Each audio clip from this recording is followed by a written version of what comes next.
Hey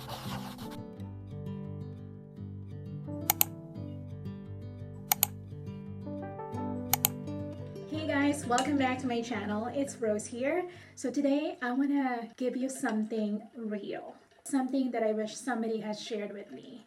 A few months ago when I was going through my hardest season of losing my job, and at the same time something was happening in my body. Because here's what no one told me. But getting laid off in your mid-40s and going through perimenopause are not two separate stories. For me, they're the same story. And it took me a long time to connect those dots. If you've been following along, then you know that I recently got laid off. And I did what a lot of us do. I pushed through. I told myself that I'm strong, that everything will be fine. Everything's going to be okay. And I will work things out. And honestly, I'm still working things out. But there was something else happening at the same time, something that I've been brushing off as stress. Like I couldn't sleep, I had brain fog. Sometimes I would walk into a room with the intention of getting something and then I would forget why I was even there. I had pain in my body, and then the anxiety just creeps over me. And I couldn't explain why. So I want to talk about perimenopause today. And I know that word may sound heavy or clinical or maybe something that you're just not ready to talk about just yet. But that's exactly where I was. Here's what I know now. Perimenopause is the transition before menopause. It can start anywhere between mid-30s and 40s, and most women don't even know they're in it. And I need you to hear this because nobody describes how it actually feels. I mean, I've heard of hot flashes or the night sweats, but that's about it. That's like the one symptom or a couple of symptoms that I know. So today I want to walk you through what I've actually experienced. Obviously, not as a doctor because I am not one, and not as an expert on this topic, but as a woman who just had her career collapse and her body hormone shifting happening at the same time. And I'm finally connecting those dots out loud. So here are the ones that showed up for me. And I want you to tell me in the comments below how many of these symptoms sound like your story. So the first one that I felt was brain fog, and that is so real. I was a project manager, so I was in charge of everything. I kept track of the details, the plans, the people, timelines, trackers. And then all of a sudden, I couldn't remember a thing. I'd be in like conversation with my daughter, usually in the morning, I help her pack her school lunch. And we'd be having conversation, and mid-conversation, I would just lose the thought. Gone. Just like that. And then I would just label it as, oh, it was just stress. Maybe parts of it was, but it was perimenopause, you guys.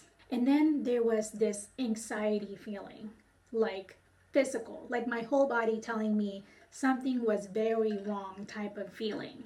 With nothing triggering it, I would be laying, sitting on my couch, sipping coffee, safe, with nothing bad happening. But then I'd get this overwhelming feeling like the world is caving in. Well, that is perimenopause anxiety. It is real and nobody told me it existed. And then there was the sleep, or I should say no sleep.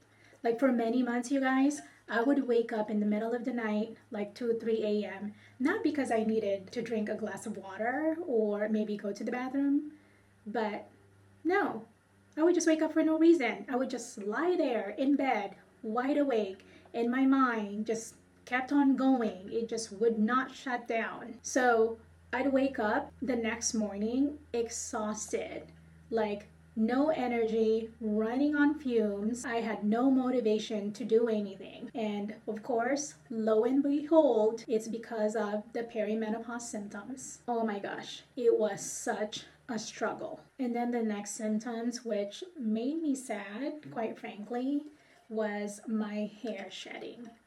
So I started noticing more hair in the shower, more hair on my brush, more on my pillow in the morning. And I know that may sound small compared to everything else on this list, but there is something about your hair that hits different, the way you've always looked, the way you've always recognized yourself. Like in my case, I know I've always had thin hair, but at least it was full. That perimenopause hair loss is real. And I'm not going to pretend it was easy because it wasn't. So if you've experienced hair shedding as well, I would love to hear what has helped you. If you've done something, taken something, or what have you changed to minimize or combat your hair loss? Let me know in the comments below. Lastly, the symptoms that I want to talk about is the weight gain. And this one hit the hardest for me, and honestly, it's the hardest to fix. Every day is a struggle. I'm not doing anything different, but every day the weight just keeps piling up, especially around my midsection. Well, that's estrogen for you, and that's the hormone that basically is the culprit of all the other hormones that I have talked about. Apparently, as we age or we enter this perimenopause phase in our lives, especially if you're in your mid 30s or 40s, that's estrogen. So when estrogen starts fluctuating or shifting, it literally relocates where your body stores fat, so away from your thighs and your hips and into your belly. It doesn't respond to diet or exercise, and nobody told me this. And I want to stop here for a second because the next part is part that I wish somebody had shared with me. And if this is hitting home for you now, please do subscribe because we are just getting started in this conversation and I have so much more coming. So here's what changed everything for me. Stress and perimenopause don't just happen at the same time. They amplify each other. So when your body is going through so much stress, like losing your job of 25-year career kind of stress, and then going through hormonal changes, it produces cortisol. When your body is high on cortisol, it basically amplifies all the perimenopause symptoms so much more extreme and so much more louder. So your brain fog gets foggier, your sleep pattern gets worse, your weight gain accelerates. All of that is affected by cortisol. So while I hit the hardest blow in my career due to the job loss, simultaneously my hormones were shifting. My body was doing two enormous things at once, and I haven't been given a single warning about either of them happening together. There are women out there right now, maybe you, who are struggling at work and have no idea that perimenopause could be one of the reasons. And there are women who just got laid off and blaming themselves for a performance that was being undermined by their hormones. That is not a personal failure. That is a medical and cultural blind spot for us women who's been navigating this perimenopause alone for decades. And we deserve better than that. So here's where I am now and what I'm actually doing. First, I talked to my doctor, got checked, and of course everything checked out. And so I encourage you to do the same. And so if you've been experiencing any of these symptoms, talk to your doctor, specifically ask about perimenopause. Because there's so many of us that gets dismissed, so many of us that sometimes are told that we're just stressed. We get told we're fine. You know your body, so be your own advocate. And then second, I started listening to my body instead of pushing through it, figuring out what helps me sleep, what makes the anxiety worse, what movement actually feels good right now, or what type of exercise versus what I think I should be doing. And then lastly, talk about it. Don't be embarrassed. I mean, after speaking to my doctor, the first thing I did was I opened up to my circle of mom friends. To my surprise, so many of them have gone through the exact same thing. What's sad is we all agreed on one thing.